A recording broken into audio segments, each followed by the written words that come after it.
Well, a warm welcome to the Riverside Stadium as the two teams take the field for this Premier League 2 Division 2 fixture between the Boro and Sunderland.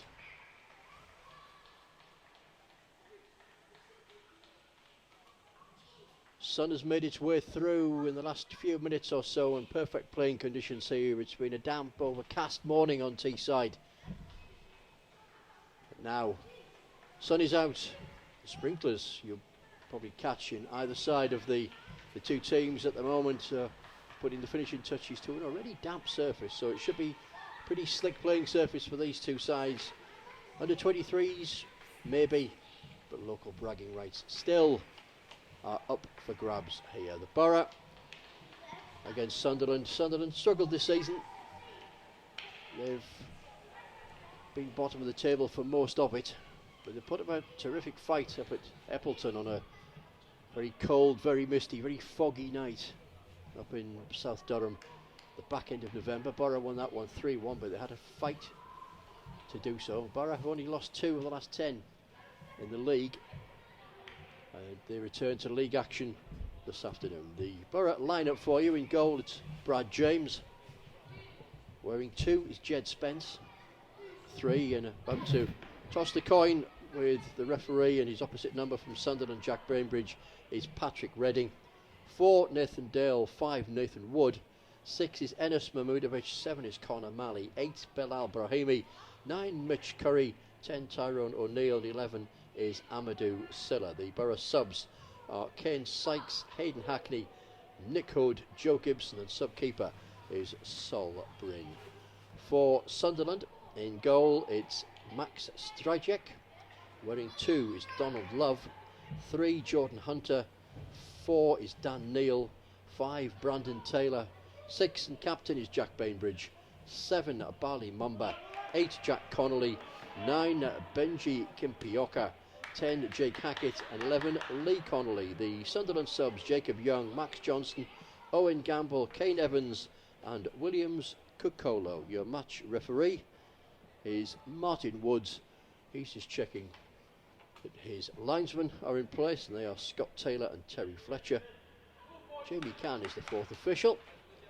Everybody's in place. Referee just making sure the keepers are happy, making the final checks.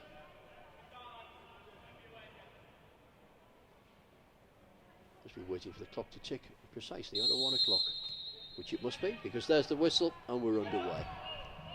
Sunderland immediately trying to go on the offensive down Boro's right with a long crossfield ball from Jake Hackett, comfortably dealt with by Jed Spence, and then Nathan Wood. What you tend to find with these games is a pretty fast-paced encounter, so you may think this is just a fast start. It's quite likely to maintain this pace for a lot of the game.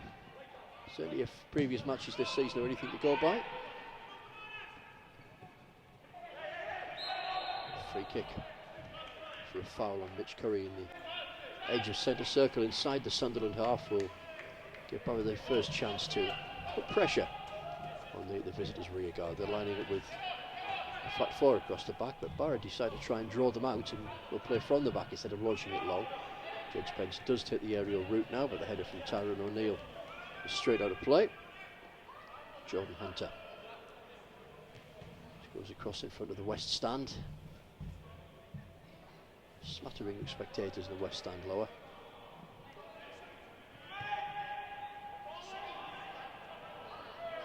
Tyrone O'Neill out wide for support is Belal Brahimi, but Jordan Hunter snapping at the challenge again throughout the Boro.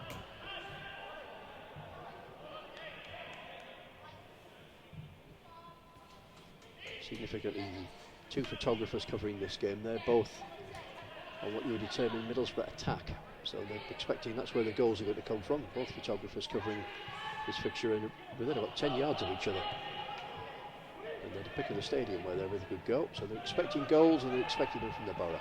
0-0 at the moment, a few seconds short of 2 minutes played.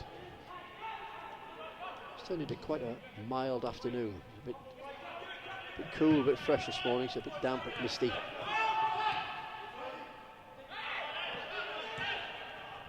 The sun burning through and turning into a very pleasant and relatively mild afternoon. As Amadou Silla tries to wriggle his way through, but can't get past Jack Connolly. He needs the experience of Donald Love. And now Dan Neal. Jack Grambridge, the captain. Bypass to Brandon Taylor. Tries to help Sunderland build from the back. It's Donald Love with a chip ball forward, and Enes Mahmudovic, the Luxembourg international, competently clears with the assistance of Patrick Reddy. Neatly with the chest down. Looked like handball. Referee thought about playing advantage. There wasn't one. It was handball for Tyrone O'Neill. Free kick therefore obviously to the Sunderland side, who started quite brightly despite their league position. So they're sitting bottom of the table, about 11 points or so behind the Boro at the moment. That should be comfortable enough for Brad Jones to deal with. Doesn't need to do anything. Been in good form, the Boro keeper of late. But both Boro keepers at this level have been good. Saul Brill being the other one.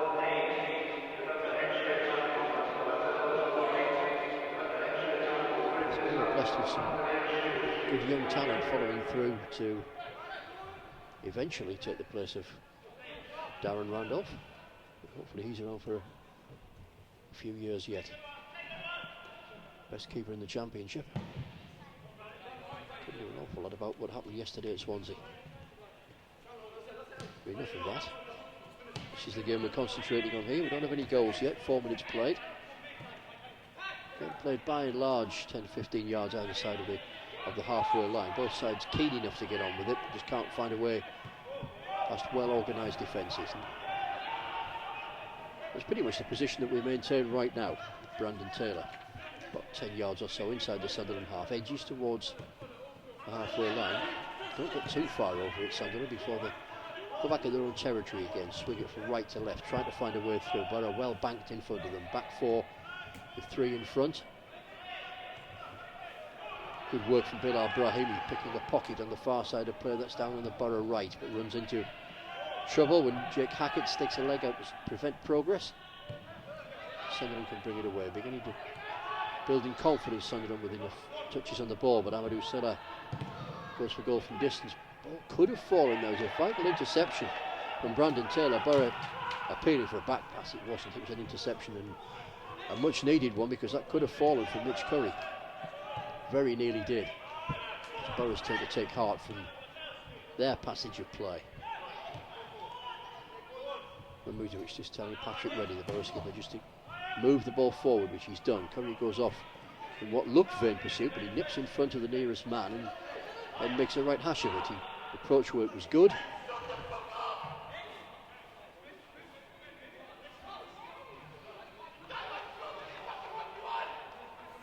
Sunderland goalkeeper Max Strychek using it's a fairly colourful language, which shouldn't really be used on a Sunday afternoon. Hopefully he didn't pick up too much of what he was saying, if any. Quite sure he was having to go at Brandon Taylor, because Brandon Taylor seemed to turn rather awkwardly in that challenge with Mitch Curry. He's still feeling his right ankle a bit as the Sunderland defender.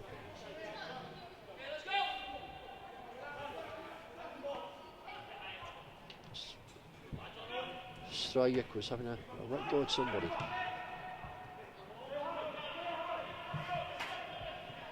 I think his mother would have been impressed with the tone or the level of vocabulary, choice of words. Not becoming to a rather peaceful Sunday afternoon on Teesside. 0-0 the scoreline here. 6 minutes gone, just a shade over. Neither goalkeeper called into any form of serious action. Maybe now though, as Mitchell Curry times his run well. Behind the Sunderland back line, can't get a crossover though. Brandon Taylor did enough to put him off. Brings Strychek into play.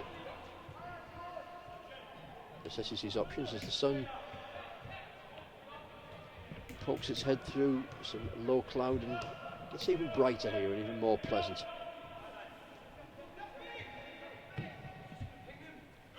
Conditions, as I say, perfect for football. The pitch, despite the late time of the season, He's in very, very good condition, pretty much as you would expect him to be, which is holding a lot better these days, especially when the care goes into them, such as the Boro ground staff put into this one. Sunderland building with Jake Hackett. Making a dummy run was Benji Kimpioka, but Sunderland sort of switching to the left, switch to the right, and bring in Donald Love. First time cross brings Brad James scampering at the goal. That was comfortably. The need for further interception. From further intervention, sorry, from Enes Mahmudovic. Nathan Dale with a sweeping crossfield ball, looking for Bilal Brahimi. He'll do well to keep that in. Wasn't quite up to the task. It wasn't really his fault. Slightly overhit.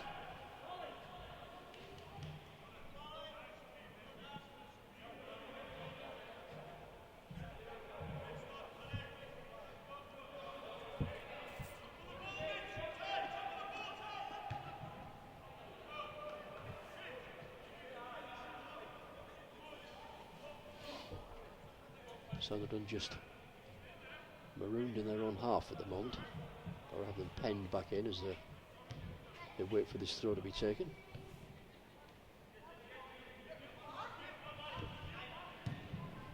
Eventually they'd launch it long to Sunderland with Jordan Hunt to the left back. And now Lee Connolly. Sunderland try to break down their right hand side, and it's Donald Love, the right back, who's up in support, who's acting as a right wing back. He's still out wide. Amadou Solo's kept an eye on him, but he's still out wide and relatively unmarked. If Sunderland wanted to switch play quickly, Boro could be caught out. As it is, it's Benji Kimpioka taking on Nathan Wood at the edge of the penalty area. Shapes to shoot, can't get a position. Squares instead to Jack Connolly. Connolly can't get a position either. Sunderland being well marshalled and forced into areas where they're not likely to hurt Boro. They try to move back into one of those zones now with a sweeping cross from Jack Connolly to the far side, picks out Jake Hackett. Hackett with the cross, should be comfortable for James, and is.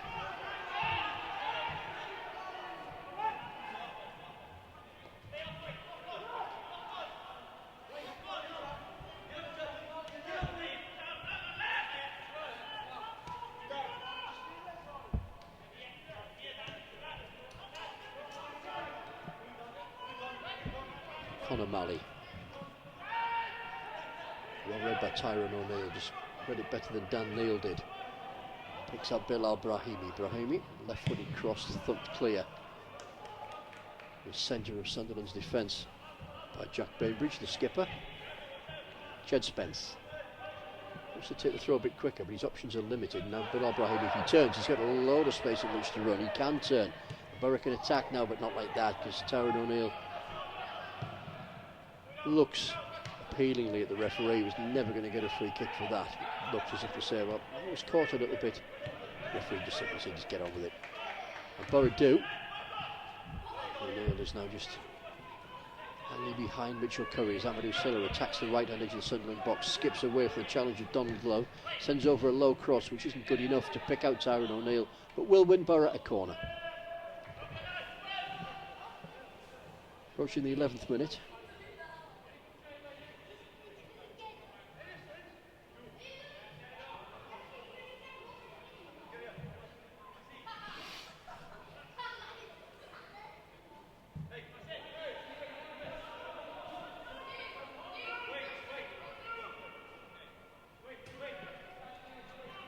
Patrick Redding it is who will take this corner. Bodies amassed pretty much close to the D on the edge of the box. It falls for Bilal Brahimi. He'll get a second attempt at it. It's saved by Strajek, who screams again at his defence because they didn't pick Bilal Brahimi at first time or second time.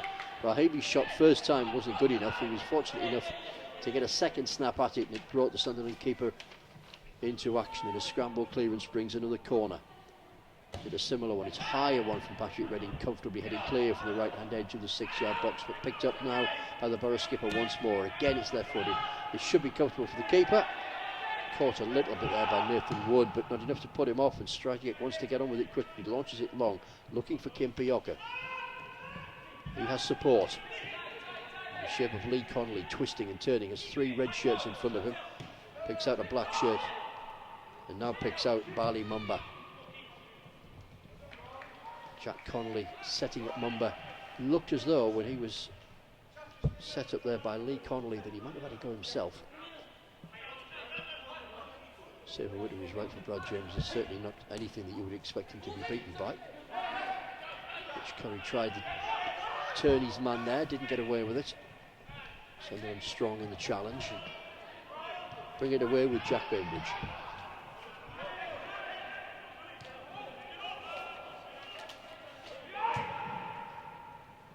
Long ball forward towards the right hand edge of the Boro penalty area, but Brad James, his momentum took him out of that box. The referee just having a word, I think. I'm not too sure what the referee can say about this. He's going to show the yellow card. I think that's a bit harsh on Brad James, to be honest with you. His momentum took him out. He's perfectly entitled to go for the ball. The referee just booking him now for what he sees as deliberate handball. We see that slightly differently, but Martin Woods is the man with the cards. He's got Patrick Redding's gone over the Boro skipper to get involved and just ask why.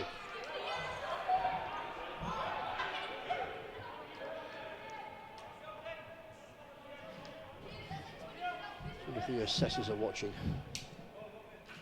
that's why the referee is playing to the letter of the law. Technically the referee is right. You do have to wonder sometimes though. You see that as perfectly honest endeavour to try and keep the ball in the penalty area. He's not trying to seek any advantage or pull the wool over anybody's eyes. It's a free kick. Whatever we may think about it, Sunderland have a free kick around about 11 yards up from the goal line, very edge of the penalty area. Could be dangerous this, but it isn't. It's comfortable and well handled by the Boro keeper. Just in the back of his mind now will know that he's on a yellow card, so he may have to be a little bit more circumspect and coming for things at the edge of his box. Amadou Sella crowded out, 3 Sunderland players ganging up on him there and trying to bring in Connolly, Lee Connolly that is, but Nathan Wood read that perfectly. Now Nathan Dale out wide as Jed Spence. He should pick him up, and he does as Boro edge forward towards the halfway line. 0-0 remains the score here. We approach the quarter-hour mark here on Teesside, where conditions have got better as the game has gone on. Dare I say, it's almost getting quite warm down here. The cross comes in from Amadou Sella, but that isn't a good one. Lack of quality there. He was never going to reach Mitch Curry.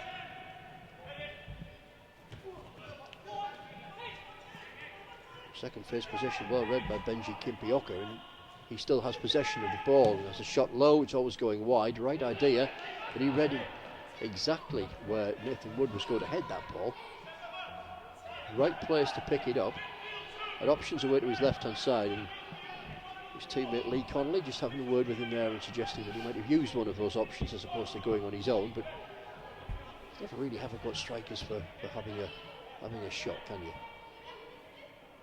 Even if that one was always going wide from the minute he struck it.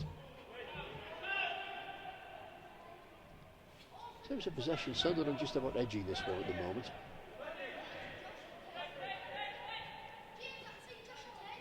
Both goalkeepers brought into action, but on sporadic moments rather than being constantly busy.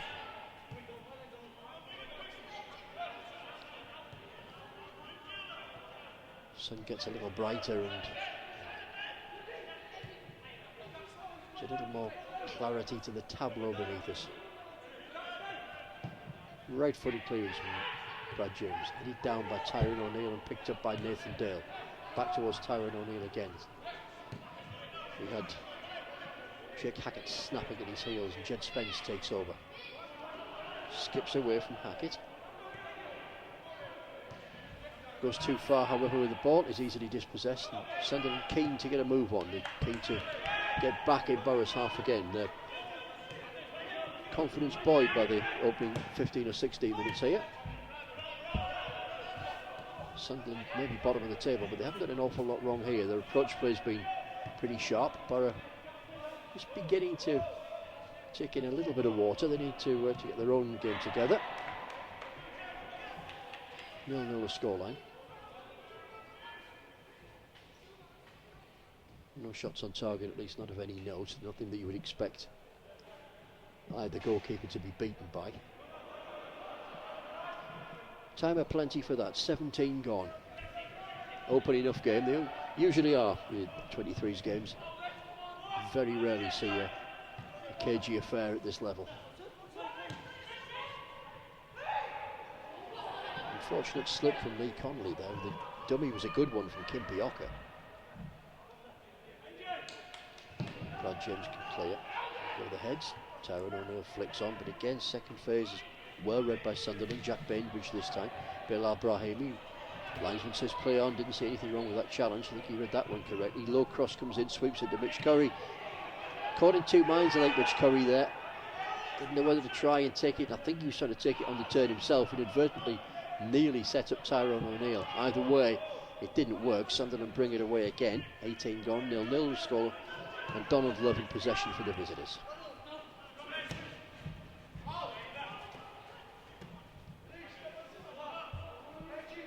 Aiming for Lee Connolly, might be wearing 11, but he's taking up a lot of time on the right hand side of Sunderland's attack.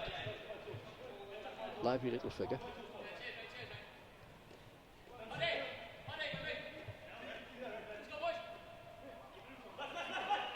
If we're just allowing Patrick Redding just to, and we're quite a way up the park, almost on halfway line the Boro skipper when he tries to bring in Tyrone O'Neill. Sunderland again working numbers, their pack mentality working well this afternoon. Seem to be outnumbering Boro when it comes to possession. There seems to be 2 Sunderland players to 1 of ours. Anis Mahmudovic comfortable on the ball, back towards Brad James again. Thoughtful ball from Brad James this time. Options to right or left, which are the normal out balls for a goalkeeper, were both cut off. Plus a decent ball through the middle, but this man who's in possession now, it's Tyrone O'Neill. He was short to Bilal Brahimi. Off goes Jed Spence on the run. Either he didn't time his run or the ball was overhit. A combination of the pair of them probably. And it's a throw to Sunderland. And a break in play here because Lee Connolly is down injured. He's holding onto his right calf. He's signalling to the bench that he wants somebody to come and have a look at it, I think. I don't think he's sitting down there just to enjoy the sunshine.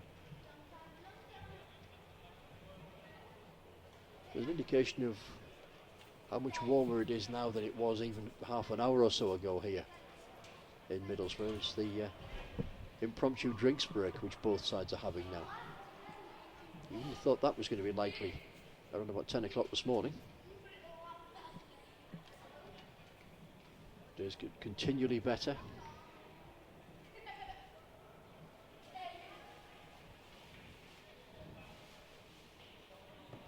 Connolly just needed a quick second opinion, I think, on a pain in the calf. Sorting his footwear out as well. Drinks break over. Referee should just tell Sunderland to get on with it. They are temporarily down to 10 men. It's exactly what the referee is doing. He's not waiting for Connolly to come back into fray. But neither is Sunderland in any great hurry to take this throw. The referee certainly won't let Connolly back on until the throw's taken and there is another break in play. He's not ready to come back on yet anyway. He's still adjusting his boots. Nathan Dale for the Boro. Near side of play. Well, he was looking for Patrick Redding, but that was intercepted. The challenge from Redding was a good one. He's going to need to make a second one, but the referee said that was a foul. So the referee needed to blow there because Sunderland had an advantage. And I think that's exactly what Jack Connolly is saying there. Why didn't you just play on, referee? There was, yes, it technically again was a foul. Advantage for Sunderland, and they were away down the right hand side. Patrick Redding was out of position, and Boro would have been stretched as it is to deal with this very comfortably indeed. So Sunderland being the aggressed have nothing to show for it. Neither will Amadou Silla, as he's quickly dispossessed by Donald Love. As Sunderland build again, Connolly back fit and firing and sends over a decent cross. Kimpioka is beat to it by Nathan Wood. It's picked up by Dan Nell, the number 4 for Sunderland.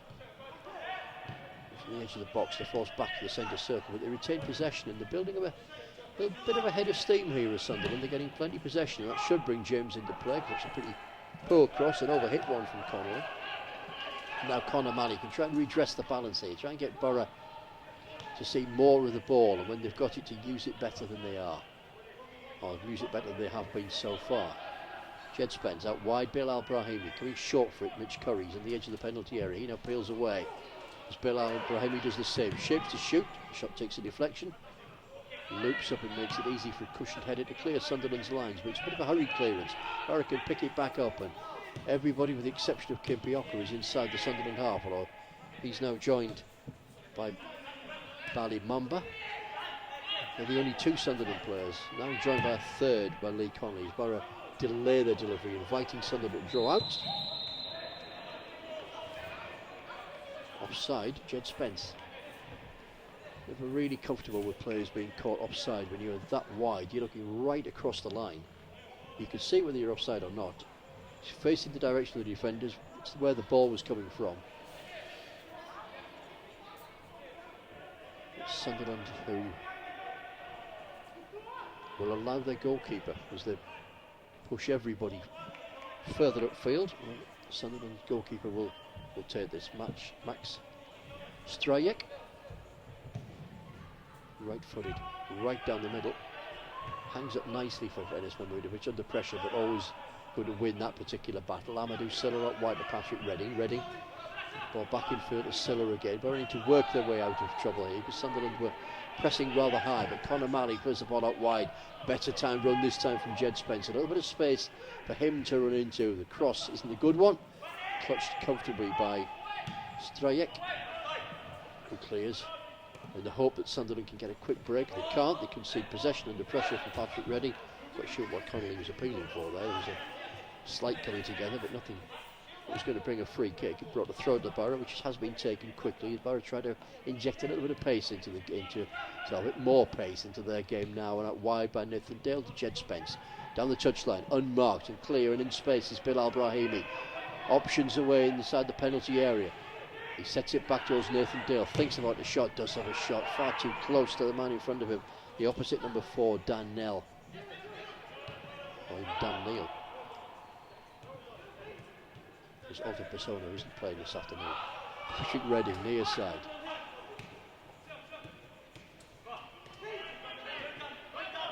Just the sting and the pace out of that attack. Boro think about it again. Nearly get caught out, and Nathan Wood just looks to Conor Malley and says, "What on earth are you doing playing me that ball?" when Kimpioka is pretty much sitting in his back pocket. Did well to get the ball back towards Brad James, and Boro are moving forward again, but more purpose in this one. And Mitch Curry out wide, he's taken Brandon Taylor with him, tries to get over across. Taylor blocks it, falls to Curry again, should set up Tyrone O'Neill, does set up Tyrone O'Neill, half a chance, not a good finish, and a comfortable save from Strajek. Good work there in the build-up. Boro much more fluent this time, ball out wide to Mitchell Curry, set up Tyrone O'Neill and the burst into the box. Slightly off balance when he was having that shot.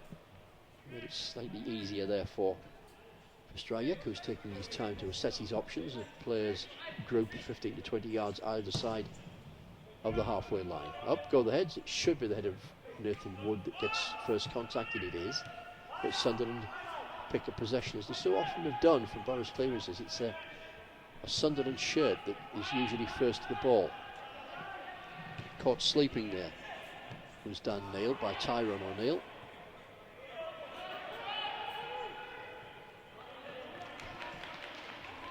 Good from Mitch Curry.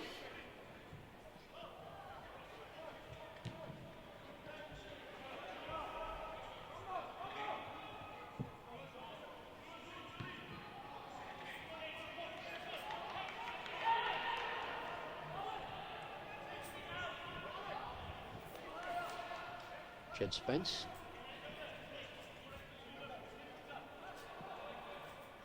Bilal Brahimi.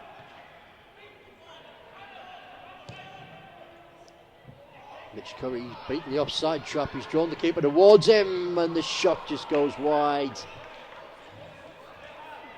The linesman has been questioned by the Sunderland defenders, and I have to say, at first glance of looking at this, it did look as if Mitch Curry was offside, but he played on, quite rightly so. therefore will be disappointed with that finish. Stryjek was expected to be brought into play.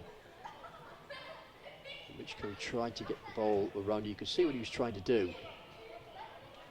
Intention was there, the technique not quite.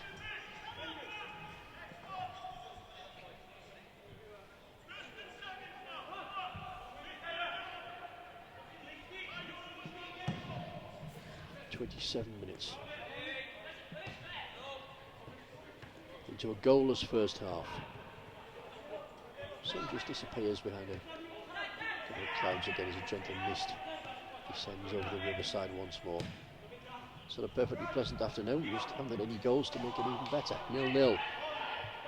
Neither side looking likely to make the breakthrough just yet.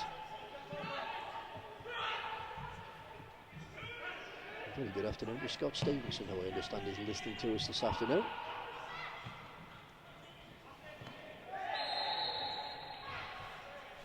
I believe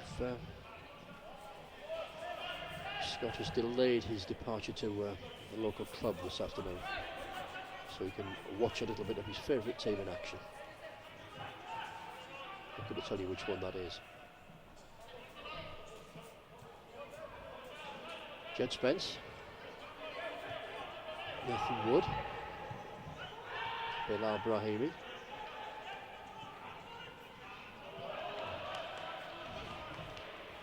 you're an eye catcher is Bilal Brahimi, the Boro number 8.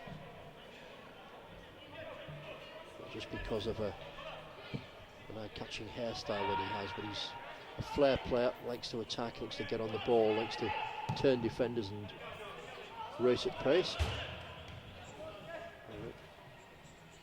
Don't really care how quick you are or how tall you are, you've said you're going to get to that crossfield ball, which is way over hit.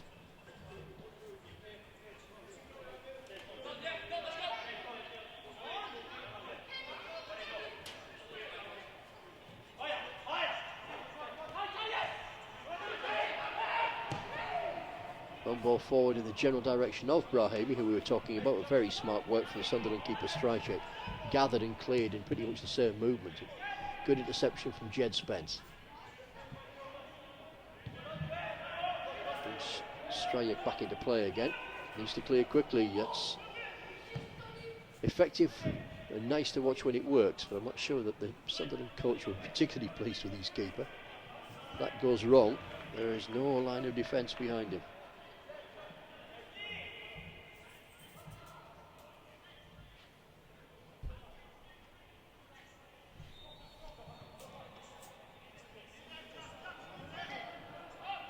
So we have viewers right around the world this afternoon who are tuning in to see what's happening on Teesside. Boro fans across the globe, wherever you may be, a very good afternoon to you. And we do have viewers in Sweden this afternoon, as we do for first team games, so we do for under 23s.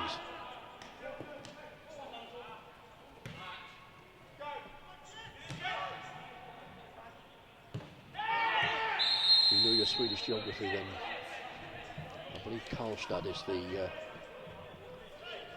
current location for Boro viewing in Sweden. Other venues are available, of course.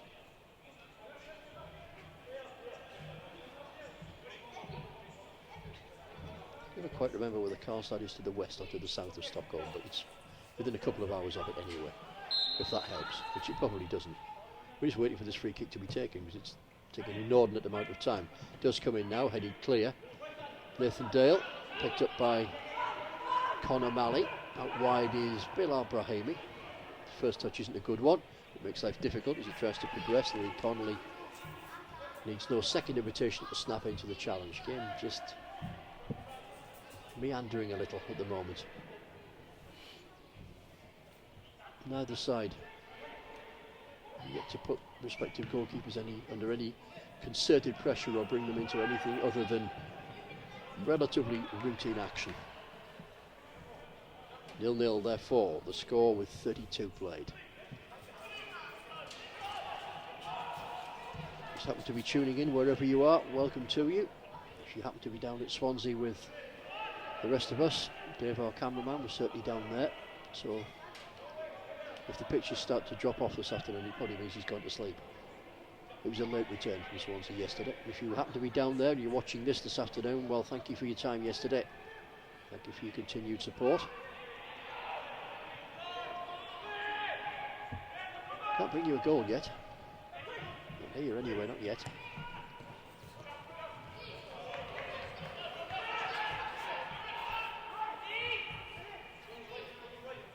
You're just waking up after spending the excesses of your winnings on the Grand National yesterday. If you were on Tiger Roll, well done to you. 4-1. Cracking good price for a class horse in that race. The bookies are going to pay out a fortune. Well, hopefully you were the recipient of part of that fortune. Conor Malley turning away from his opposite number 7, Bali Mumba. Boro completely waste the opportunity to put pressure on the Sunderland rearguard with a stray ball from Tyrone O'Neill.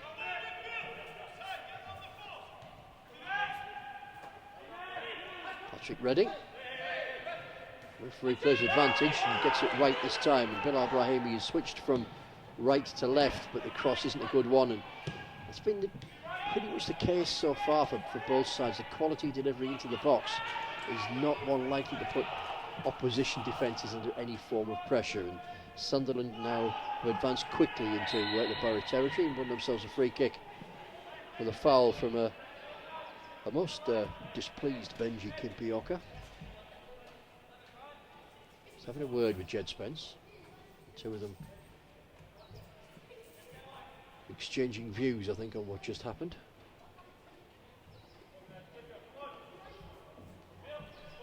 It's Amadou Silla who is the one who will be the recipient of a yellow card.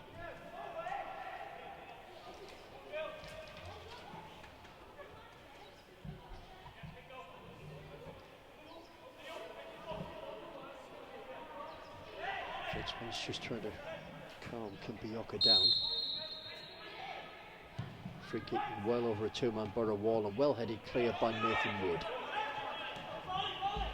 Second chance to put Boro under pressure is wasted from Jordan Hunter. Picked up now by Donald Love. He sweeps the ball away to the left-hand side as Sunderland change the angle of their attack. It's an attack which peters out and they're forced back up towards the halfway line. Boro again well marshalled in front of them, making life difficult. More likely that Sunderland will have to switch period of play, or their passage of play, sorry. You're trying to do just that right now with Jack Connolly. Out wide, picks up Jake Hackett, cross into the box. It's a pick of two Boro shirts there which could have played. In the end it was Patrick Redding. Tyrone O'Neill just coming across to help cover as Sunderland keep the pressure up. As Boro don't clear their lines that effectively. He certainly got the ball out the box, but just invited pressure back on again. Boro sitting with a sort of 4.5 across the back at the moment, because Tyrone O'Neill is midway between midfield and a left back as he tries to make the angle awkward for Jack Bainbridge, who is drawn well out of position to try and add something extra to the Sunderland angle, which is more like a triangle at the moment. They're just keeping the ball in and around the right hand side of their midfield. Realise that they can't go anywhere along that route, so they'll move forward along the left route. Swing it back in again with Bainbridge. Bainbridge does well. The shot comes in, which does force Brad James into the first save of the game. And second phase possession is snuffed out very quickly by Nathan Wood. It was a good shot coming in from Bali Mumba, the one with the effort, and it was one which Brad James was quickly out to smother and did very well. But that's just a little bit of a wake-up call for Boro, who, as you said a little bit earlier, have not seen as much of the ball as they would want to as the home side in this fixture. 36 minutes gone, still 0-0. And that's only down to the good smart goalkeeping of Brad James, as Sunderland are off on the offensive again. They've got Boro penned back in their own half here for quite a period. Boro can't get out. Well marshalled they may be, but they can't get out when they do snuff out Sunderland's danger, which comes to the right this time with Donald Love with a chip ball inside, a shot on the volley, which should and is comfortable for Brad James. Effort coming in from Jack Connolly.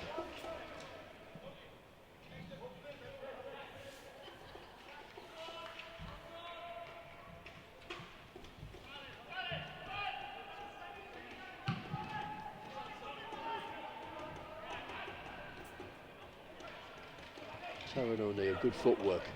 Releases Nathan Dale. Good ball inside from Nathan Dale. Pinpoint pass to Mitchell Curry. He shoots just over the bar. Boro's best effort so far, following on from Sunderland's first shot. So maybe this game is just warming up a little bit. It's coming to life because the action in the respective penalty areas hasn't been eye-catching.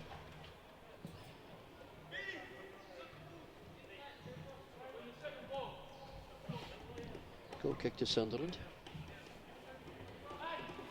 And again, everybody waits around 10 to 15 yards either side of the halfway line. The ball drifts away to the right-hand side from Strajek's kick. But Brahimi causes enough problems to, that's going to be offside, to put Sunderland under pressure. I was going to say, but Mitch Curry was offside, just waited for him to touch the ball. He just knew the linesman's flag was going to be raised. Right in line. Free kick isn't going to be from where Sunderland are trying to take it from, but more from where Donald Love has it.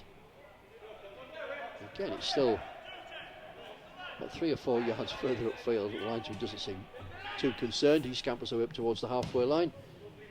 Strajek, the Sunderland keeper, launches it long towards the edge of the Boro box, trying to put his opposite number, Brad James, under pressure. But Enes Mahmudovic had other ideas. Tyrone O'Neill now out wide. Jed Spencer's on the overlap. Should get this ball from Amadou Sylla. Sylla swapped places with Bilal Brahimi about 10 minutes ago to see if they could get respective players into the game a bit more. Neither has so far. Temperature dropped a little bit since the sun has gone in as well. Probably not a bad thing for the players. Good headed clearance from Brad James. Neat work from Jed Spence. It's a foul. It's a free kick.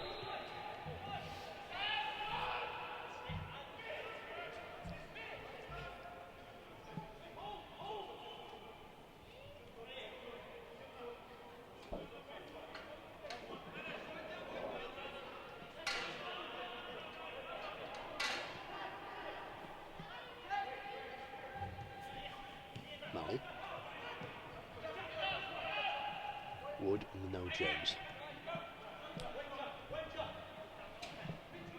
At the final 5 minutes of the first half, the referee might add a minute or two on at the end of it.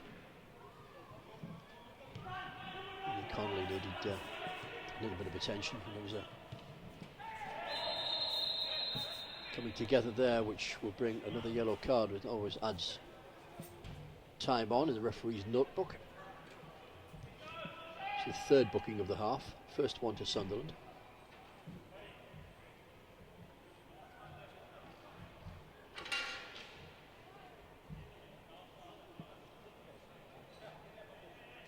Free kick not in a particularly dangerous position. Jack Bainbridge, incidentally, the Sunderland captain, the one that was shown the card there.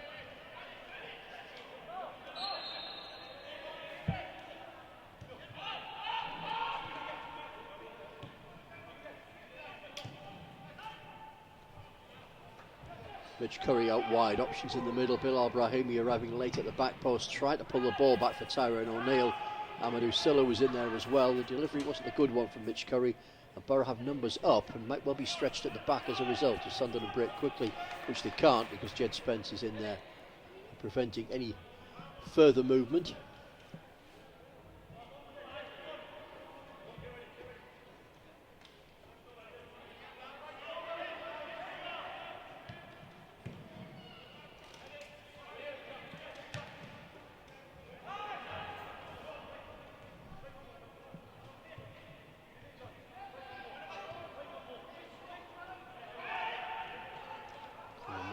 Pressure. Use the help of Enes Mahmudovic, who elects to go back to Brad James. Nathan Dale.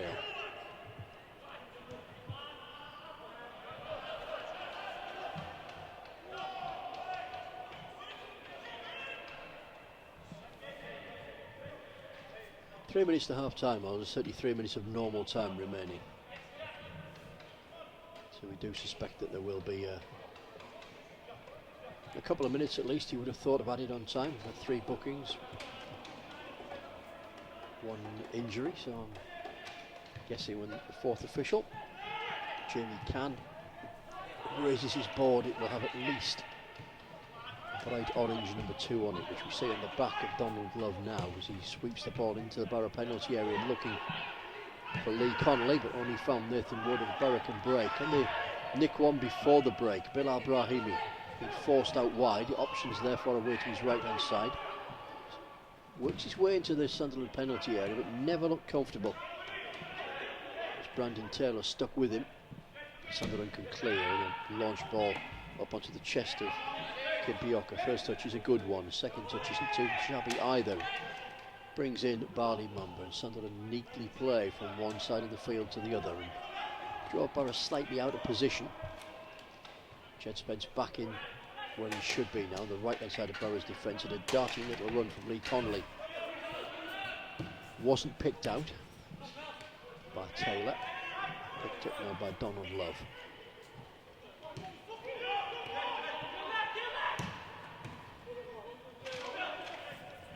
Connolly scampers across the near side of play to get involved in passage of play which sees Sunderland maintain possession. With a throw, closing stages of normal time. Not seen the 4th official's board yet. Due any minute now.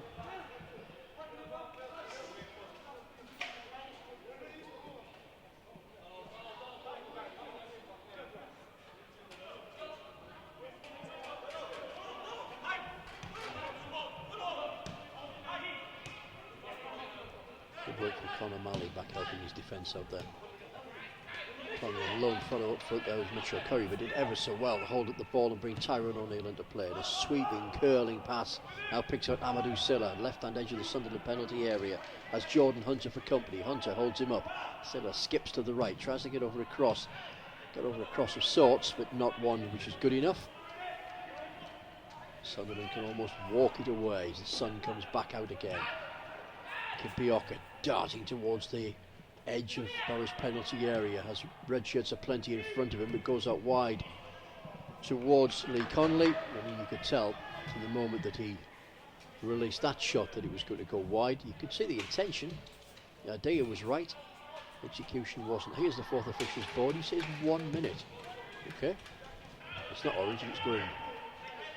1 minute, he says. I'm quite sure how you worked that out, but he's supposed to have 30 seconds on for each yellow card. And there was an injury as well. There were 3 yellow cards, 1 injury, and we get half the amount of time we thought we might get. That's why we do what we do and the officials do what they do. They know best and they get on with it. We just try and interpret their actions. Into that first minute, or halfway through it in fact. With the minimum of added on time, Sunderland maintaining possession as they have done for quite a bit of this first half. They've had the better of it. Paul Stevenson will be glad to get his team into the changing room and just reshape a little bit and rethink things with his team. We need to offer a little bit more in this second half. Nathan Dale, now Tyrone O'Neill. Out wide is Mitchell Curry, the willing runner, the tireless runner. Couldn't get beyond the reach of Jack Bainbridge. Had he done so, he was left in with a clear chance and a clear run on goal. As it is, he wasn't, and he won't be for at least the next 15 minutes or so, because that is half time. And here at the Riverside, we await our first goal. Half time on Teesside. It's Boro under 23s 0, Sunderland under 23s 0, and we'll be back with you in around about a quarter of an hour.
I got some sandwiches there.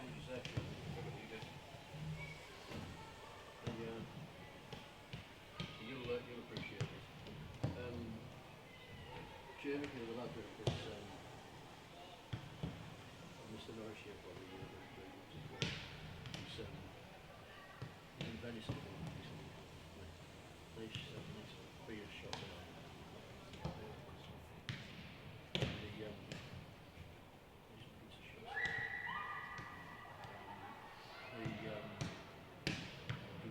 We walked into Portugal Bar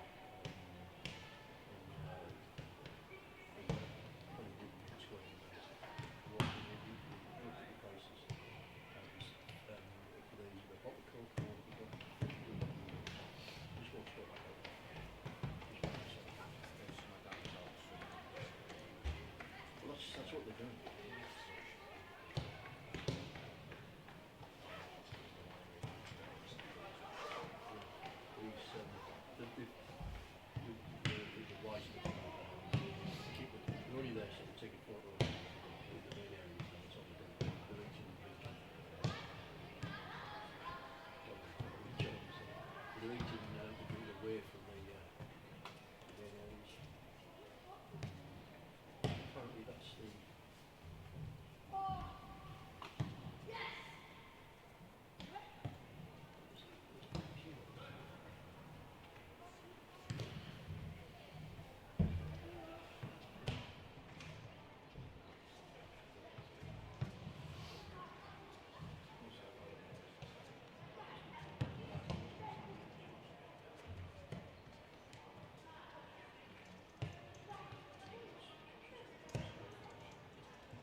Playing area now clear of officials, of ground staff, of coaching staff.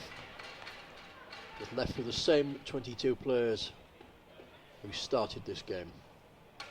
Charged with the responsibility of making a breakthrough in a game which currently stands at goalless. Not quite chanceless, but there weren't too many efforts on goal in the opening 45. Both defences stood firm, and the quality of delivery into the box wasn't quite what you would want it to be. I'm sure both sides will have had some warm encouragement from their coaches.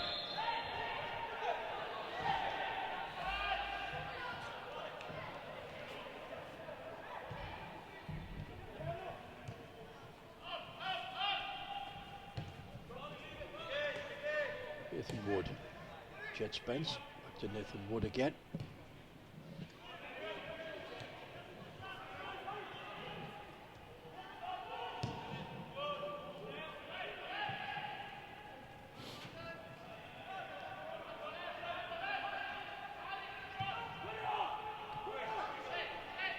Conor Malley, wide towards Jet Spence.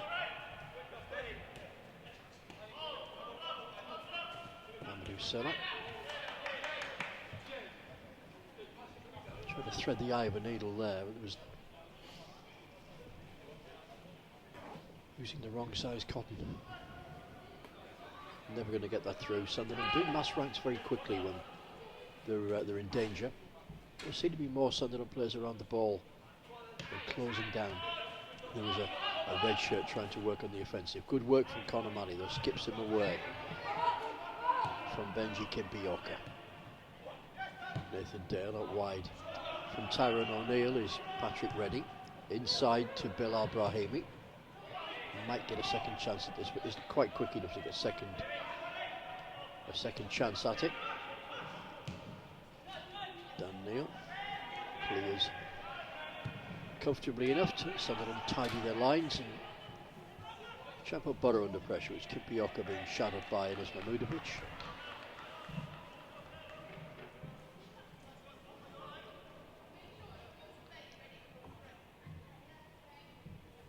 May have picked up a conversation during the half-time break that we were having regarding bar prices in Venice.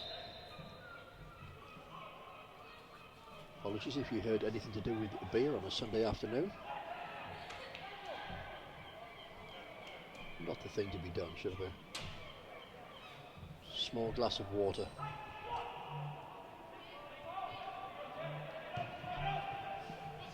If you do go to Venice, be prepared to pay some pretty smart prices, so I'm told. Never been. The prices are prohibitive, shall we say. Amadou Silla up towards the edge of the penalty area. A little bit of space in which to turn, but still can't conjure a chance.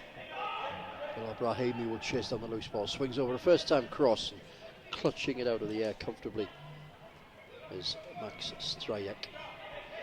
Sunderland keeper, whose handling was pretty effective in the first half, wasn't under that much pressure. Long, hopeful ball forward, and I hope that Kimpioka will do just as he's done and put on the afterburners and catch up that ball. A little bit of a deflection off Enes Mahmudovic sets it up quite nicely for Sunderland to maintain momentum in this attack. Jay Kakit with the shot takes a deflection, very well saved by Brad James as a result of that. Behind it anywhere, but deflections always make it difficult for goalkeepers. Brad James right behind that. A couple of Boro subs beginning the warm-up routine. See Kane Sykes over there. Hayden Hackney with him, I think. It's Sunderland who are approaching the edge of the box, and a curling shot brings a flying save away to his left. The shot came in from Lee Connolly, the save of course from Brad James. But Sunderland have come out with that intent again. Probably saw more of the ball than Boro did in the opening 45 minutes. And it looks as though they're intent on maintaining that the early stages of this second half, which is already 4 minutes old.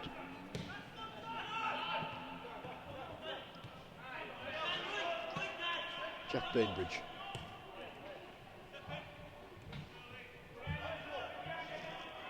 Brandon Taylor. Now Barley Mamba. Sunderland maintaining possession with its switch. I tried to switch from right to left. Not a good ball from Mamba, and Silla and Jed Spence combine well to get the ball up to and now over halfway line, and Spence goes off in pursuit of a chance, half chance on the edge of the penalty area maybe. Squares the ball, was thinking about the shot. Should have put it in front of Tyrone O'Neill or had a shot. In the end did neither. Pulled the ball back. Patrick Redding has picked it up for the Boro though. They maintain momentum. Bilal Brahimi cuts inside the penalty area. Now Mitch Curry with a shot on the turn.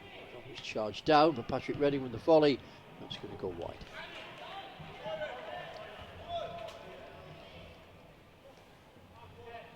Paul Stevenson is certainly the more animated of the two coaches. Spent the first half sitting in the technical area. Sitting in the seats in the technical area, not literally within the technical area. He's been pacing that for the last couple of minutes of this half. Not happy with the way his side has started. Sunderland pretty much carried on where they left off in the opening 45 minutes. They had a lot of possession. Really put Brad James under too much pressure, but certainly had the better chances in the game, there's no doubt about that. Amadou Silla holds the ball up well under pressure and turns away on the edge of centre circle, has Jed Spence outside one way. Through a brick wall was Tyrone O'Neill, who was never going to get that ball through to him. Kimpioka out wide for Sunderland, has Enis Mahmutovic as his shadow once more, followed him all over the park today. Kimpioka does well, caught by the Luxembourger.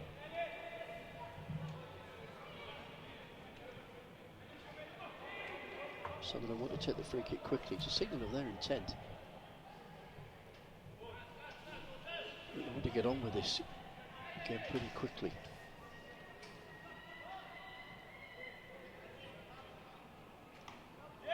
Can't find a way through, however, so they take a more measured approach. A more inaccurate one as it's turned out. Bilal Brahimi back helping his defence, thumped clear by Patrick Redding, the Boro skipper this afternoon. Recently crowned Scotland under-21 international, of course, picking up his first cap in a friendly game in Marbella.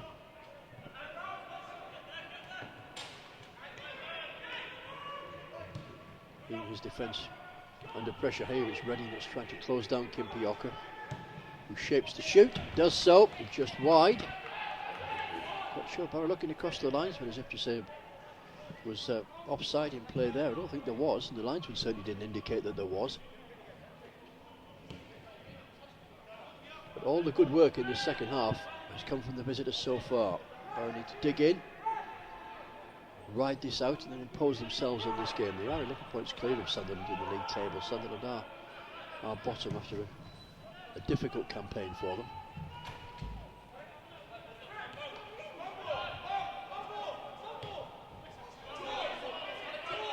Stevenson's position is now a seated one. Made his point and has taken his place back on the bench. Ball back with Brad James. Seems to have seen a lot of it in this second half, I should say. Patrick Redding towards Tyrone O'Neill. Neat little layoff, picks up the Boro skipper once more. He's cut in on the diagonal, skips past one challenger, approaches a few more, and gets past another one. Lovely little run from Patrick Redding. It's the ball out wide towards Amadou Silla. Chip ball towards the back post. The header comes in from Tyrone O'Neill. They're really going to bother Strajek, but an effort on goal nevertheless. That's a bit more like it from the Boro. Good work from Patrick Redding. Rode two challenges there, skipped past the pair of them quite comfortably on a run which took him from halfway line to the edge of the Sunderland box. More of that needed perhaps. And it's Sunderland once more back in familiar territory, and that's the Boro half. Jake Hackett. Out wide is Jordan Hunter. Hackett crossfield ball is a decent one. Picks up Donald Love and now Lee Connolly. Connolly with a cross in the middle to nobody. Boro should be able to bring it away, but Jed Spence, as it happened to Brad James in the first half, momentum took him out of play. Brad James was booked for it because he handled outside the penalty area when his momentum took him out of the box when saving quite well.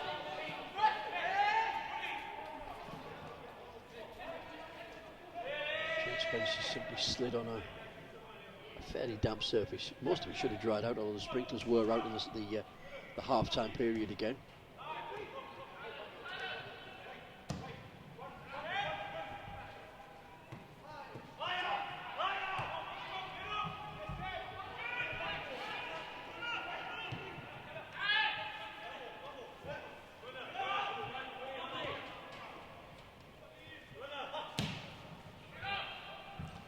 Ball behind Boro's back line, which Brad James reads really well.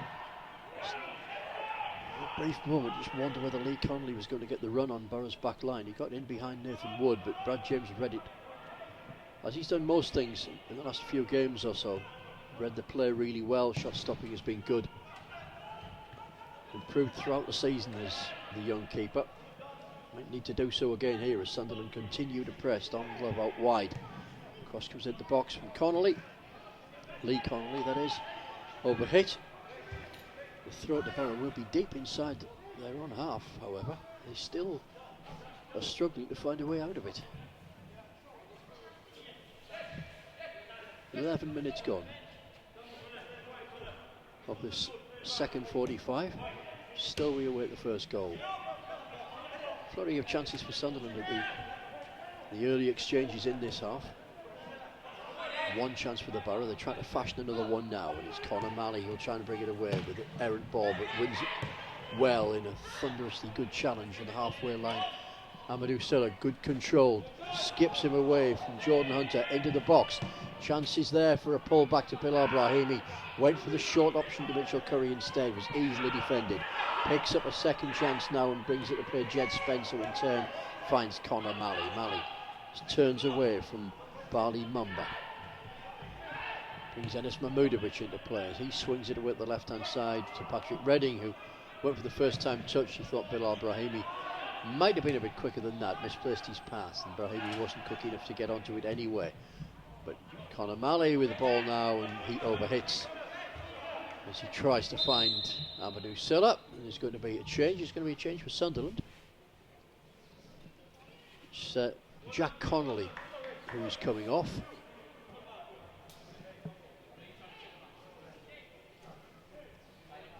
That much we do know. I think Williams Cupcolo is the man who is coming on.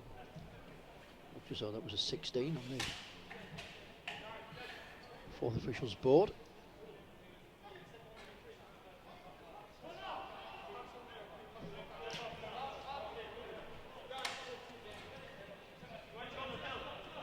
And there's just one Connolly left on the park now. Lee Connolly's the diminutive winger who's been causing all sorts of problems. He remains on the park. Jack Connolly has been replaced by Williams Cupcolo wearing 16. He's taking a position on the left hand side of midfield.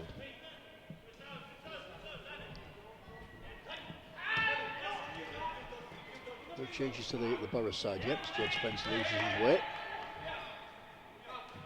Cupcolo's first touch is just to put it into the position for the throw, which will be taken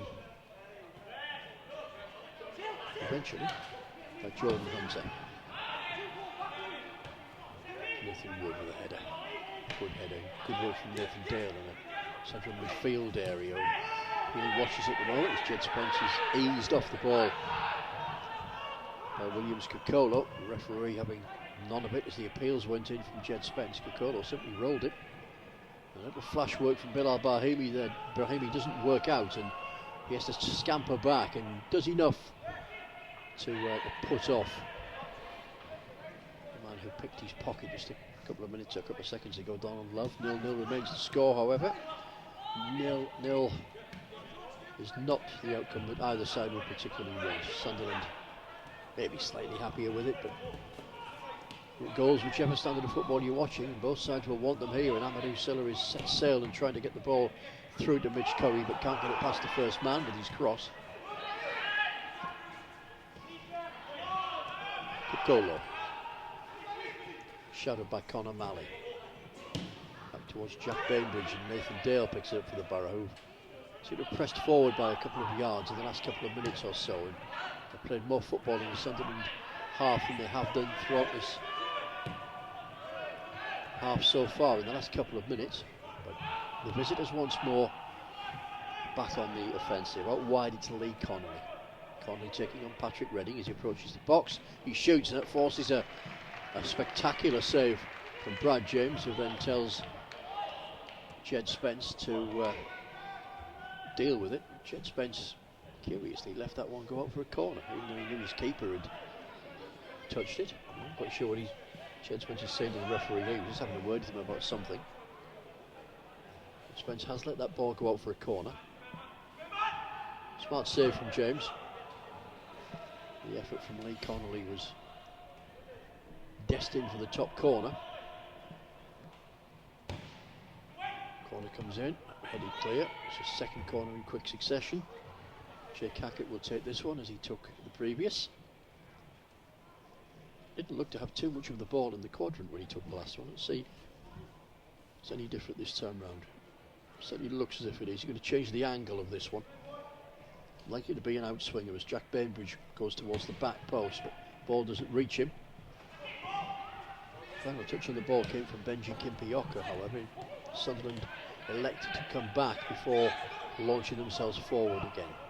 Connolly out wide, wants the ball, doesn't get it. Bainbridge turns away from him and brings into play Mumba instead. Mumba, the edge of the centre circle. There's company to his left and right. Chooses the one away to the left hand side. That's Jordan Hunter. Hunter just inside the Boro half. Somebody can't find a way through again. Boro holding four firmly at the back.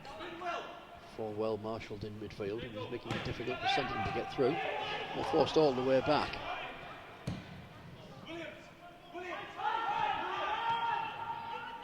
Enes Mahmudovic.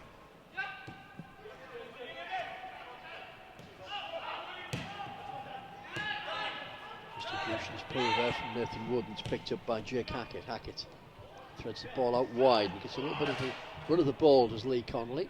Bilal Brahimi for company now, but brings into play Donald Love. Chip ball forward to Connolly. Made a good run forward and well read by Mahmudovic. 17 gone. 62 overall, still 0-0.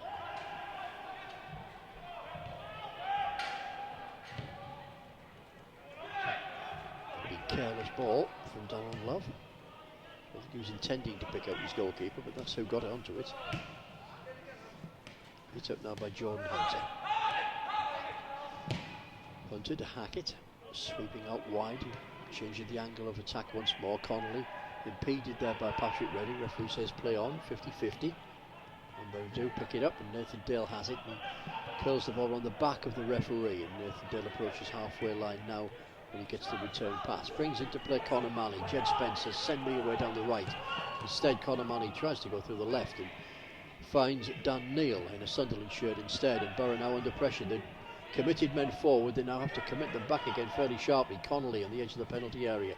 Nathan Dale for company goes for a shot, never going to get on target with an effort like that. He appeals in vain for a corner. The referee was having none of it.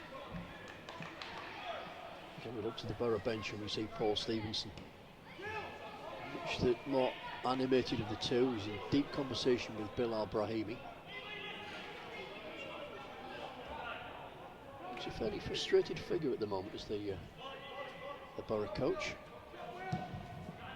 Clearance from Brad James. Jed Spence tries to pick out Amadou Silla.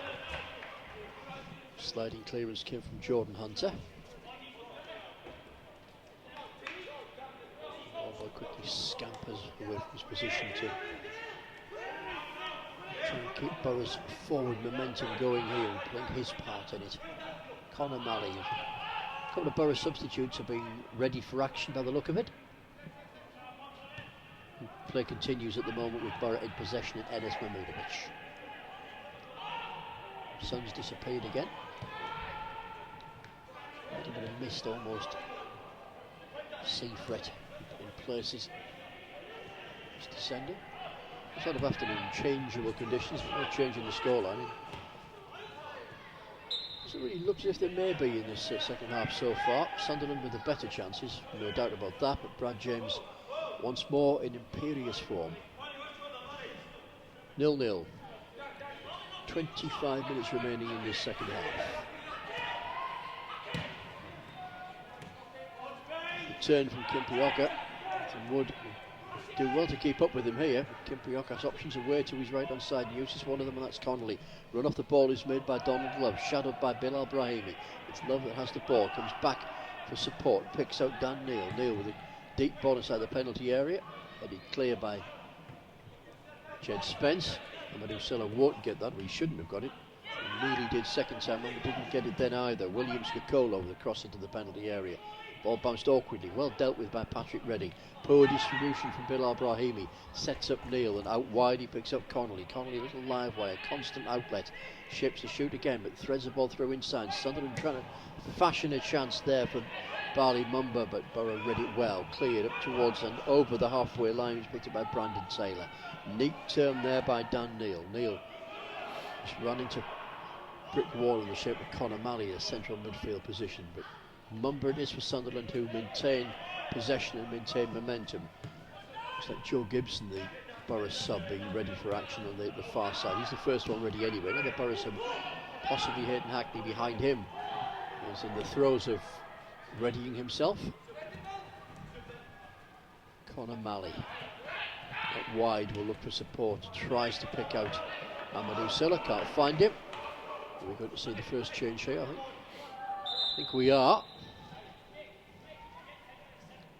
67 minutes played here. It's Amadou Silla who is off, and it is Joe Gibson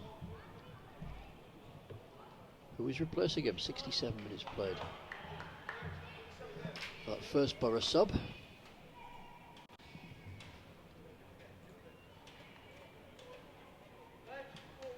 We may see a second one. Silla is just taking his time getting off the park at the moment. Referee just keeping a watchful eye. Smattering of applause from the Boro fans who come along to watch. And a second change for the Boro Seas, and Nathan Dale replaced by Kane Sykes.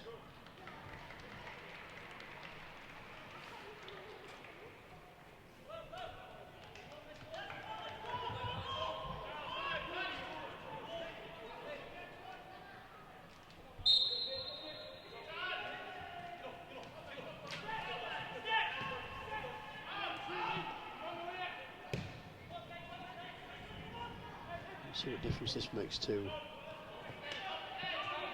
Boro's angle of attack. Joe Gibson taking a position out wide on the right, asks for the ball from Nathan Wood and gets it. So first look we get of Joe Gibson as he lays the ball out wide to Jed Spence, who rides a challenge, tries to win possession. Has he won the throw? Referee just looking for his linesman.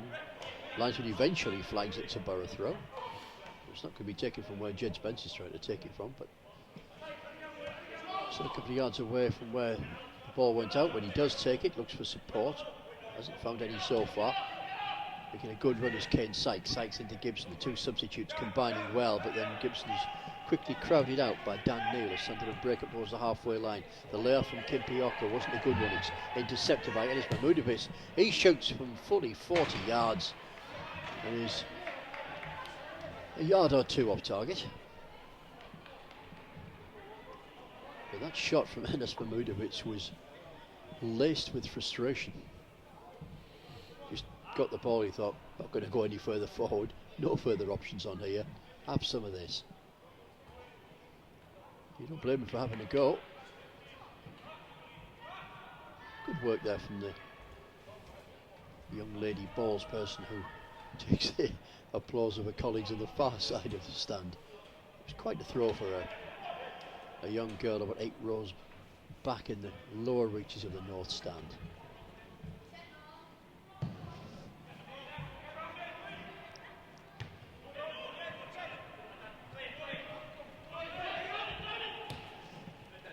Jordan Hunter needed a second chance to clear.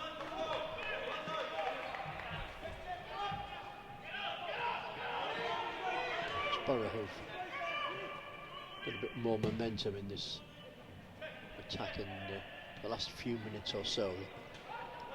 Patrick Redding surging forward again, brings up Tyrone O'Neill. He shoots from 25 yards this time. Charged down by the first man, it's the Sunderland skipper Jack Bainbridge, picked up by Kane Sykes. Sykes threads the ball through to O'Neill, who sweeps it out wide to Gibson. Gibson attacks from the right hand side, tries to thread the ball through to fellow sub Kane Sykes, but it's well read, but errantly cleared by Mumba. His ball got caught up on his feet there, and Boro maintain possession. It's picked up by Jed Spence. Spence to Kane Sykes. Sykes back to Joe Gibson. Gibson or Conor Malley, with Boro maintaining possession. And they did until that was a foul from Jake Hackett, who's brought a yellow card.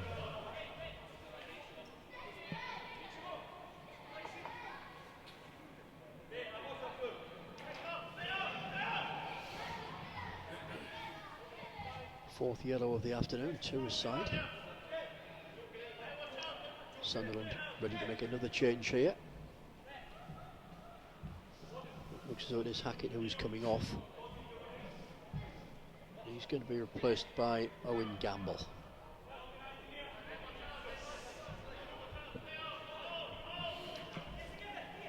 So Sunderland and Boro can't be separated on any quotient this afternoon. 2 bookings aside, 2 substitutions aside, and no goals aside.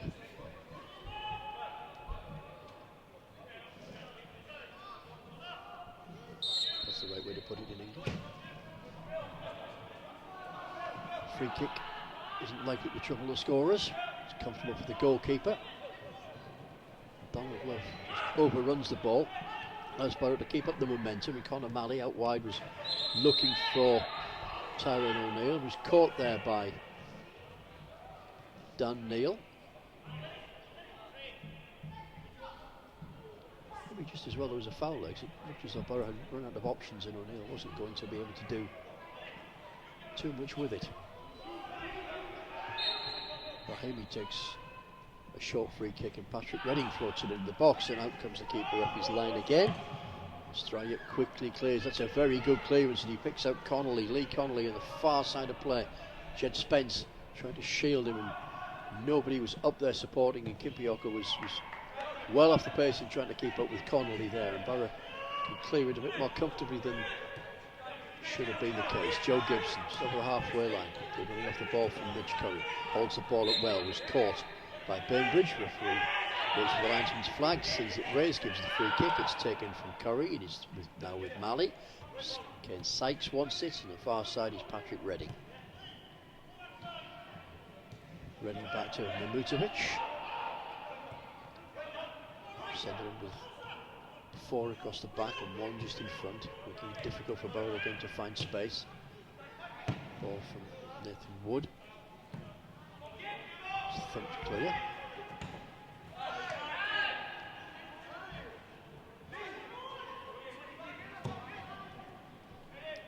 Just for the ball from Connolly, who spent most of the time on the right, has suddenly popped up on the left, and he's made a darting run in between 2 Boro defenders, which was unnoticed, and Boro can be grateful for that, because he skipped in between Wood and Mamutovic. It's Conor Malley in centre midfield, however, who turns away from Gamble. Advances towards the edge of the box, thinks about a shot, instead lays off towards Joe Gibson, whose cross loops up and makes it easier for Sunderland's central defence to clear. Brandon Taylor with a header, picked up by Conor Malley. Lovely ball inside for Joe Gibson again, shrugs off the challenges of one attacker, and the cries of Jack Bainbridge, the Sunderland defender, tell you all you need to know. He's telling him telling his team, as it were, to sharpen up a little bit as Boro stole in round the back.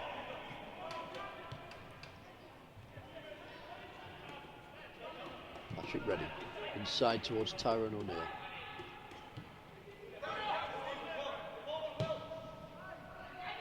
Distribution isn't all that good from Conor Malley there.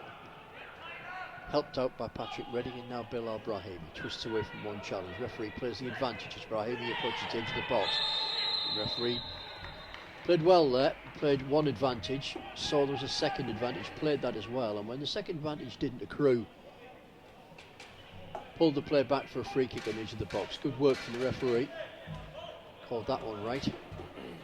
Anis Mahmudovic has gone across to the far side touchline. I thought he was going to get some instructions there. He's just off for a touch of refreshment. He's not going to be involved in this free kick. He's a solitary Boro defender. He's back on the close to the halfway line, but this free kick is considerably further forward.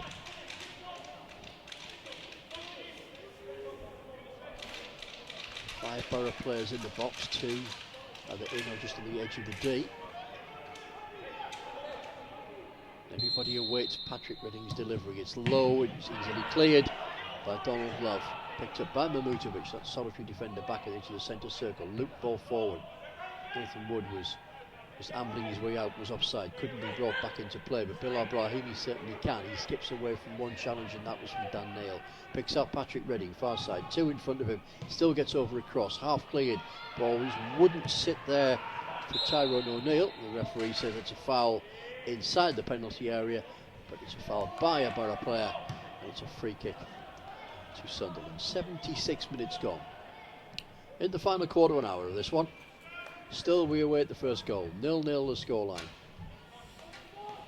Brad James certainly the busier keeper, but Boro by and large have weathered that storm, and it's the Sunderland bench who are now slightly more animated and just encouraging their players to keep up the momentum and keep going forward.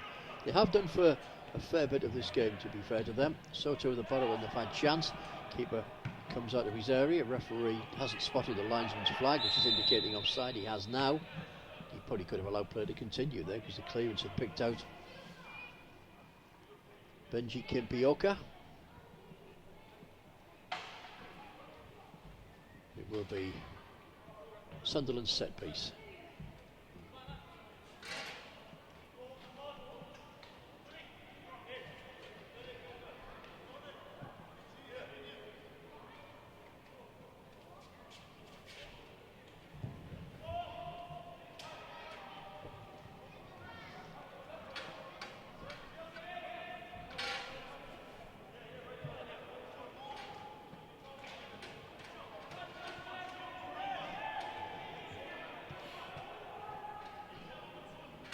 Still one change per side remaining, should either coach think that that would make a difference, would break the deadlock.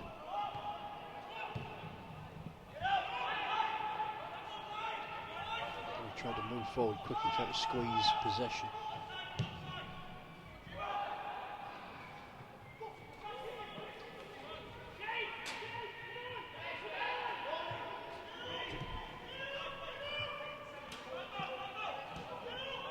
Spence and Nathan Wood.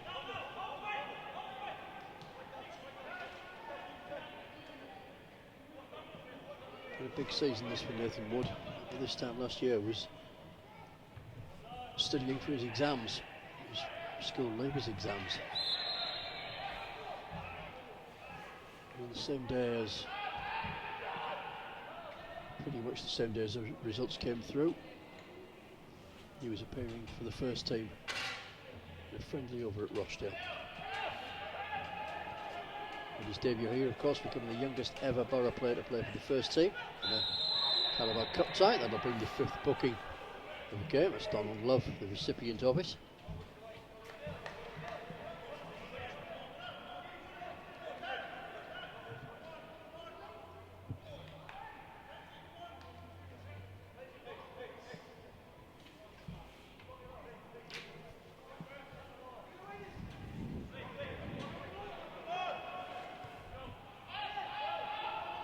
The referee allowed that to be taken when Bali Mumba clearly wasn't 10 yards away from the free kick. I'm quite sure.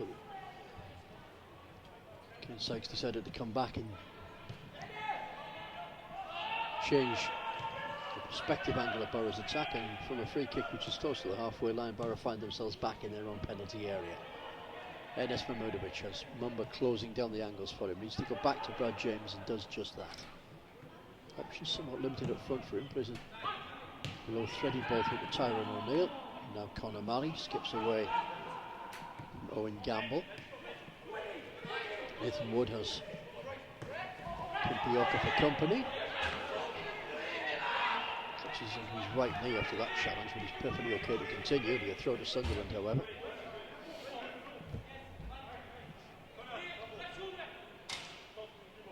Still two Boro subs warming up deep inside the Sunderland half. Only one of whom, of course, can come on. We've had two subs already, just one to brought into play. The two who are warming up are Hayden Hackley and Nicholas Hood. One attack-minded, one a defender. And Mitch Curry with a half chance into the box. Second chance to finish this off, and loses his way completely inside the penalty area. The referee is calling play to a halt for a moment so he can issue a yellow card for Owen Gamble, who spreads his arms wide and asks why. I hope he doesn't ask me, because I have no idea what the referee had showed him the yellow card for there.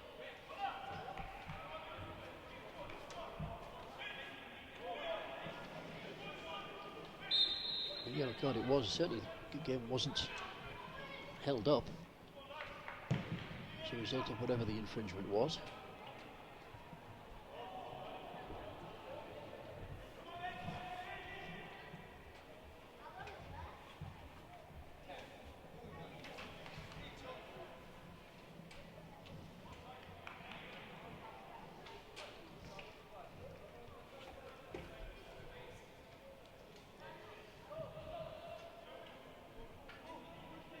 Over 8 minutes left in this one. Can the deadlock be broken? 0-0 remains the score on Teesside as the sun disappears once more. It becomes a rather cool afternoon once more, and Boro build from the back once more. Joe Gibson, centre midfielder Kane Sykes. Well weighted ball outside to Mitchell Curry. Can he do better inside the penalty area this time than when he last appeared? In a similar position, seemingly not.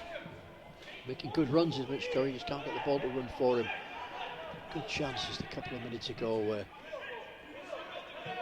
first touch was, he steadied himself to shoot, just a little too heavy. Ran out of options, ball cleared, half from the halfway, get this out in English. The ball cleared to halfway inside the Boro half by Max Strajek. Sunderland keeper who hasn't had too much to do in the last 5-10 minutes or so, other than keep a watchful eye on the defenders in front of him, who have come under more pressure in the second half than they did in the first half, but by and large have dealt with it. So too has Boro's backline and assembled multitude in front of them. Both goalkeepers have been in pretty smart form as well, hence that mixture. It's a fairly predictable one when it makes it 0-0. Jordan Hunter misread that, I think. Joe Gibson read it perfectly well. He knew he was going for a corner. Hunter didn't. He thought he was going for a goal kick and left it. Gibson always confident that was going to be a corner. Linesman very close to the action, likewise. As a result of that, there's a huge crowd around the D on the edge of the Sunderland penalty areas. The corner was worked between Brahimi and Spence. Brahimi with a cross which Ennis Van Rooyendaal didn't like, waves his arms in disgust, stays up supporting the attack. Good work from Jed Spence. That'll be a goal kick, however. Quite sure what he's complaining about. You could tell from this distance that that was going to be a goal kick. It was decent defending, competent work from Spence, but never likely to get the run of the ball, such as the angle of the challenge. Goal kick to Sunderland, which Strajek is in no rush to take. 6 minutes of normal time remaining now. Ordinarily you would say the referee would add a little bit of time on for the number of substitutions made, but we thought he might do that in the first half with the number of cautions made, and he didn't. So right now your guess is as good as mine. And probably better, to be fair. Sunderland building on the left hand side. Good work from Williams-Kokolo, holding the ball up well and picking out Jordan Hunter. Hunter shadowed by Joe Gibson.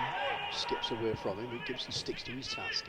The little terrier just puts him off, and good work from Brandon Taylor. Skips between two prospective Boro challengers there, and now it's Ken Sykes who must do the shadowing work, and so too was Patrick Redding as Sunderland build on their right hand side and bring it to play Dan Neal. Neal, the chip ball forward, looking for Bali Mumba. Enes Mahmudovic comfortably deals with that. It's then caught. Referee says that's not a foul. The linesman, however, says it is. And Lee Connolly having a very sharp word with the referee. Bali Mumba does his teammate a favour there, as Connolly was just getting a little wound up. The referee hadn't given that free kick. It was the linesman who eventually gave it. The two of them had a very similar view, both very close to the action. Connolly just lost it temporarily with the linesman there, and was pulled away by Bali Mumba, who did him a favour. Thought he talked himself into trouble.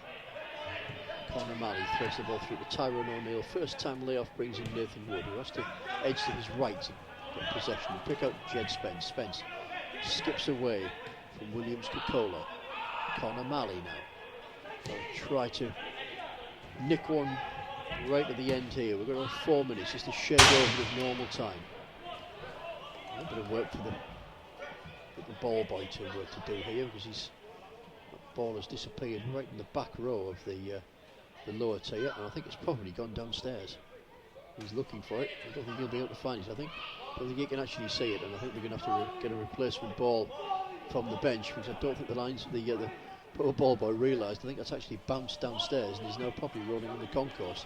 I think he thought it was nesting somewhere on the back row. And one of his mates is up there trying to help him now, and they're both scattered off down the stairs to see if they can find where it might have landed. Two more ball boys from different directions have now decided to join in the hunt as well. Play does continue, by the way. No idea where the ball is. Neither of the ball boys. They'll find it eventually. Whether we find a goal or not is very much open to debate right now, as we have 3 minutes left. The ball's reappeared. The young ball boy who scampered up is grateful to his mate for finding it. Retrieved.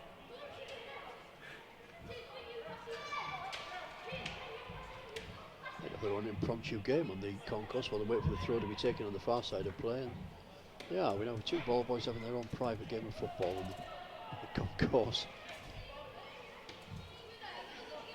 In the lower level of the East Stand. It wonders in years to come whether they may be doing it for real on the other side of the advertising hoardings. But we watch here as a thundering good challenge was necessitated and provided by Enes Mahmudovic.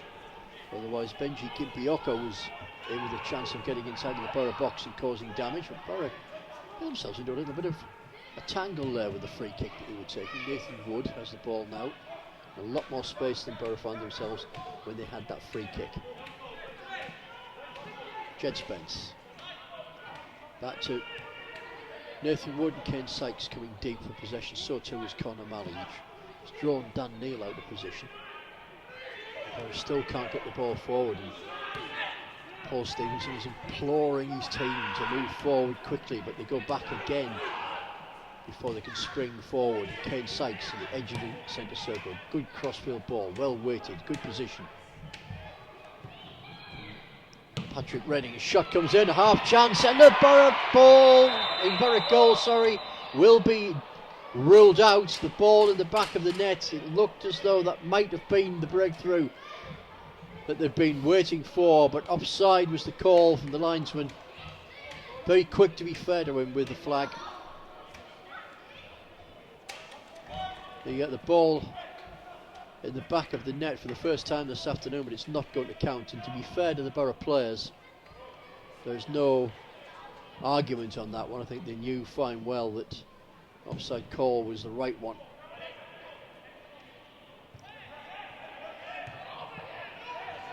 It looked as though at the moment that the Boro had made the breakthrough. Celebrations very quickly cut short as we enter the final minute of normal time.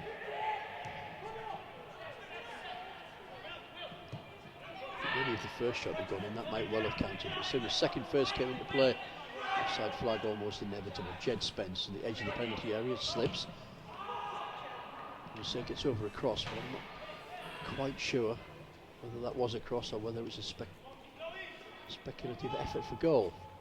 Either way, it didn't work. By the time that Strajek takes this goal kick, we'll have an indication of how much added on time there will be to play, because we played the full 90. Fourth official looks to be struggling. 3 minutes have been found from somewhere. 3 minutes of added on time. A long ball over the top could, if the ball bounces kindly, could catch Boro out here, but Conley runs straight into Brad James and brings another epithet from Strajek, who lets his feelings known to the linesman on the near side of play. I'm quite sure what the linesman on the near side has got anything to do with it. He's not even looking after that half. He's just the outlet for Strajek's angst.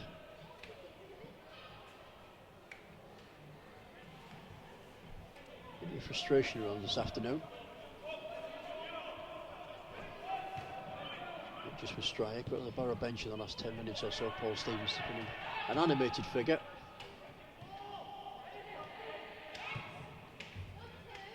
Forward flicked on by Curry, who might have been better racing on to that.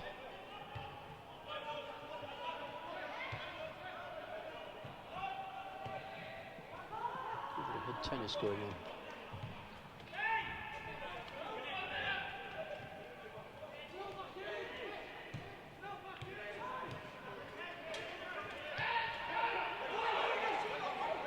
And one of these sides nick it in the closing stages.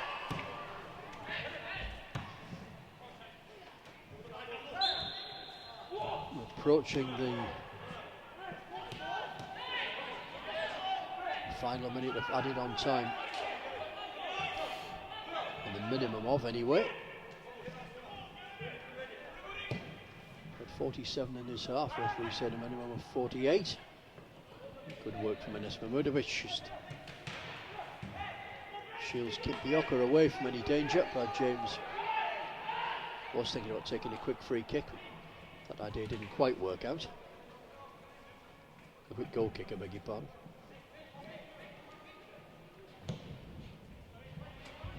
Right-footed precision goal kick to Patrick Redding. Skips away from Lee Connolly. It loses his way. Sunderland have one last chance perhaps to try and nick it, but not with a crossfield ball like that. They pick up the cries of frustration there from Benji Kimpioka.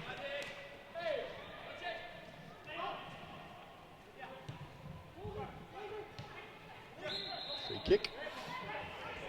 A nudge from Mitch Curry.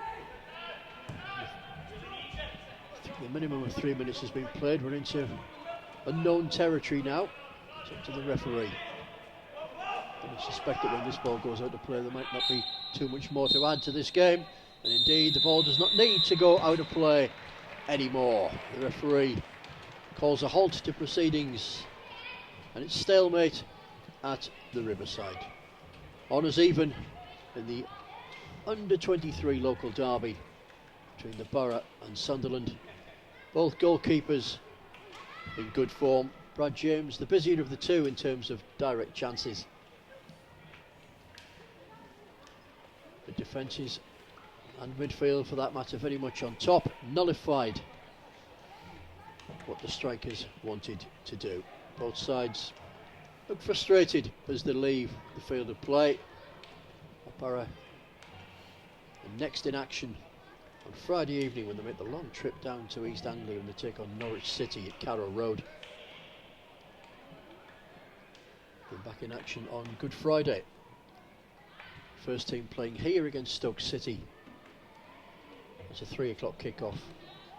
And a little bit later than that, a 7 o'clock kickoff over at Bishop Auckland, the under-23s.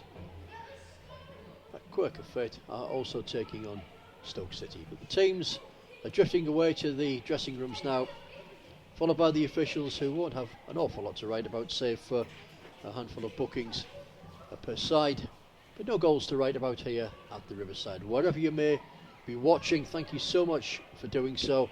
And again, as I said earlier, if you were down at Swansea yesterday, thank you so much for your continued support. Maybe we'll see you over at Bolton, I hope so, on Tuesday. But for now, here on Sunday afternoon at the Riverside, thanks for watching and a very good afternoon.